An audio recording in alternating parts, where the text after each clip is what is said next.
about anything they've ever done, and I think he's learned really well from them. But he has, when we first put him in that job, or when we used to try to do that job, I thought we'd have all kinds of trouble with people and their dogs and things like that, and I know he does, but the good thing about it, we don't have to deal with it now, so he really does a really fine job, and he does deserve a pay raise too, so somewhere along the line, we'll have to figure that out. He's a fine individual, and you know, the one thing that impressed me was that when they go pick up these stray dogs, they don't just take them to the pound and get rid of them. One day they come down and hunted me down and hunted somebody else down, and before the day was over, they had gotten rid of everyone, got someone to adopt every one of the animals that they had. So, you know, anybody could just take the dogs to the pound, but they had a true heartfelt interest to find the dogs a home. And, I think Jamie took some home with him, didn't he? I got all kinds of. but I mean, that just says something for his character, and I appreciate that. What about the commissioners helping us feed some of the people? Hey, when he adopts them out, that saves us from paying that fee down in Huntington. That's Right? right, that's exactly. Last week, he came up on a little boy, he just got his dog hit, and he just picked up a little pup at another place. And he gave the pup to the little boy and took his, of course, he had to take his dog, it wasn't dead, but he had to take it to the pound because he didn't want to, euthanize it in front of him. So Yeah. the little boy quit crying and got him a new dog and went in and gave it a bath. They're always happy about that. Yeah, he's a trooper. Okay, next thing on the agenda is commission concerns. I had requested for the first item to be placed really as a health and safety issue to the public. We've had a series of meetings across the county discussing ways to expand public water. And during some of those meetings, we've ran into, for example, when we met with the group from Francis Creek, they brought into the meetings jars of water, and the water would be black or red and would have particles. And while it does show you that there's a problem visually with the water, we don't know what's in the water. And so one of the things that during these community meetings was discussed is the idea that the commission, with Rick's expertise in testing water, that we might be able to get Rick and now Craig to help us research and network to find what needs to be tested, how we could go about testing the water. Because when you go through the process of putting together a funding proposal for these outlying areas, it's a competitive process. You're really trying to compete with these other counties to get the funding. And the stronger that we can make the proposals for Lincoln County by clearly showing that this is a health and safety issue for the public, that everyone deserves to have clean water. While water in some areas might not look safe, it might be much safer than water that looks safe. It's what's in the water that matters. So I was going to bring before the commission the idea, and hopefully to move forward on having Rick and Craig to do some research and come back to us and let us know exactly what needs to be tested and how we could go about getting it tested. And I think the next funding cycle for water is around March. So.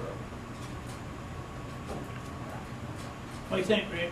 Well, we talked a little bit about it. I think probably my thought would be what we need to do is talk to some folks who have a better understanding about what the key kind of components are we got to look for, and figure out how much it might cost to do this test, and then figure out a protocol for it. Maybe come back to the commission with just some basic kind of ideas. And so maybe the guys here tonight, Jim Bogg, some of those guys might be able to say, here's the kind of thing we need, or maybe some of the engineering people who deal with the water may know, but I know we have done a little bit of that before, trying to show, if there is a need, things. But you're right, we need to know what we're looking for, what Maybe the funders are looking for. We might try a couple times, just as an experiment, to see if we could, if we just tell homeowners, here's this bottle, and you gotta follow this protocol and bring it back. See if that works, so that I think it'd be better to get the homeowners to actually do the grab sample if they can do it correctly, rather than having to pay people, somebody else to go to everybody's home. So You know, just thinking along the line of, you know, we know about E. coli and coliforms, we know about that. We're good at But that. you know, we might want to talk with the gas well drilling people, because they do water sampling for different types of toxins and things like that. I know they did one of my wells before they drilled another well and things, and they may have some idea what that costs. Because I don't know if that's what Commissioner Rankin was talking about, but I do think we need to look not only just at the bacteriological things that may be going on, but look at some of the other I think you're things right. in the water. Yeah, I don't Because think we want to just like look at we were bacteria. talking about autism a while ago and these kids, you know, I'm firmly convinced, although the medical literature doesn't really support things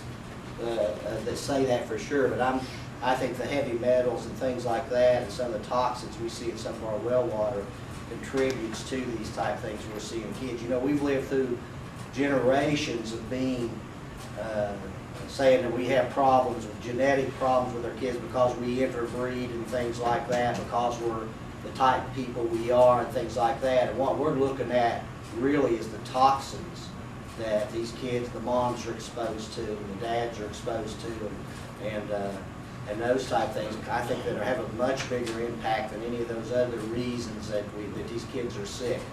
You know, that if you open up a big can of worms with some of that stuff, because some of these things may be related to corporate businesses and things. But for the health of the kids, you need to know. I mean, no matter what the cause is, let's see if it's there, then we can root out the evil that might have caused it. But I'm convinced, having worked here almost 30 years and seeing these kids and seeing pregnancies go bad and things like that, that we're looking at some type of environmental influence with quite a bit of this. You know, we know that the Kanawha Valley has the greatest number of urologists per capita in the world, and there's reason for that, and that's probably C8. But there's other things they produce over there that causes urological cancers at a much higher rate than we see anywhere else in the world. So, you know, we're not immune to what goes on up the rivers, up the heads of these rivers. So, you know, I think just a thought about that. You know, some of the gas companies might have an idea of what it costs to do those analysis for those heavy metals and toxins and things of that nature, because they have to monitor that if the homeowner requests it anyway. And there may be a lot of data, I don't know if they would share it or not, but I mean, my well was fine before and after, so I would think they'd want to show that kind of data, but at least we'd have some idea as far as what they're finding, you know, and or how they do it, how much it costs to do the test. Because you're talking about doing the test, the biological test, plus doing the test for the toxins and things of that nature, so. Or maybe just the toxins, and not do it. It might be a good thing for our grant writer to look at and see if there's any funding along those lines, because I know there's quite a bit. I think there might be. I think we might qualify for some of those things to do some of that testing. Of course, if we get a grant to do that, then we could do much more than we could try and just put a few dollars here and there. Yeah, because if we had the statistics, we could show there's toxins in the water, and with Chris Terry being working on the mapping, and we could show visually where the houses are and the levels of toxins. I just think that would help us to be able to position this county and the people